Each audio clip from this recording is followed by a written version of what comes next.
I'm Shannon Miller with the Miller Elder Law Firm, and I want to talk a little bit about designations of healthcare surrogate, living wills, and pre-need consents against exploitation. We just did another video about durable powers of attorney, and so this is kind of a part two of that ancillary documents or documents that are not true estate planning documents, which would become effective when you die, but these are documents that you might need to use when you're living, such as becoming incapacitated or needing help with decision making. So durable powers of attorney would be for financial matters. Designations of healthcare surrogate are decisions that might need to be made if you got sick, which again becomes very important during the current situation that we have with the COVID-19 virus.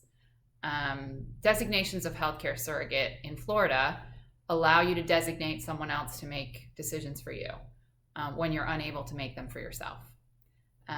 This really goes hand in hand with the other tool that I like to think of the designation of healthcare surrogate document as really the document that designates the decision maker who uses potentially some of the tools from the toolbox, which are your living will document.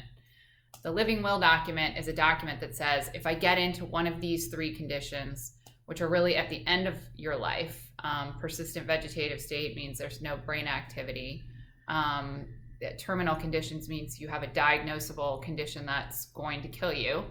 And end stage condition is when you have a whole bunch of healthcare problems and the doctors that are treating you believe you're at the end of your life. They're not sure what's going to get you, but you're really at the end. In those three conditions, the question for your living will draft is, what do you want, to happen in any of those three conditions? And for most people, I would say 98.5% of people who come through our office, they want to die a natural death. They don't want their life artificially prolonged. And they even want their designated healthcare surrogate to be able to withdraw artificial hydration or nutrition if they get into one of those three conditions. And this is the important part, that designated healthcare decision maker believes that if you could have made the decision, then you would have made that decision. So it's a process of stepping in the shoes of the patient or the principal, and saying, what would that person have wanted in this situation? And then they can reach into that toolbox to say, let's go ahead and withdraw artificial hydration or nutrition, or let's not go forward with the brain surgery. Knowing him, he wouldn't have wanted that, or knowing her, maybe she would have wanted that. Let's try the brain surgery. Let's see if she comes out of this coma. Let's give it a couple of weeks. So what you're doing when you designate someone to make those healthcare decisions for you, and you do a living will at the same time, is that you're giving the authority to that designated healthcare decision maker, and then you're giving them the tools with which to walk through that end of life decision.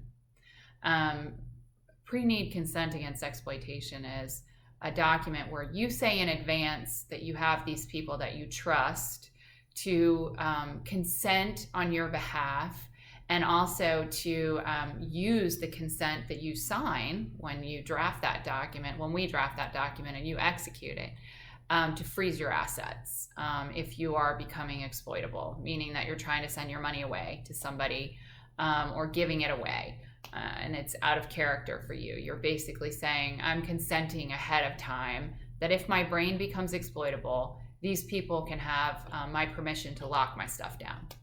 And those are some other ancillary documents. I'm Shannon Miller. If we can help you, please call our office. I hope you all are well and safe, and staying as away from this illness as possible. My best to all of you.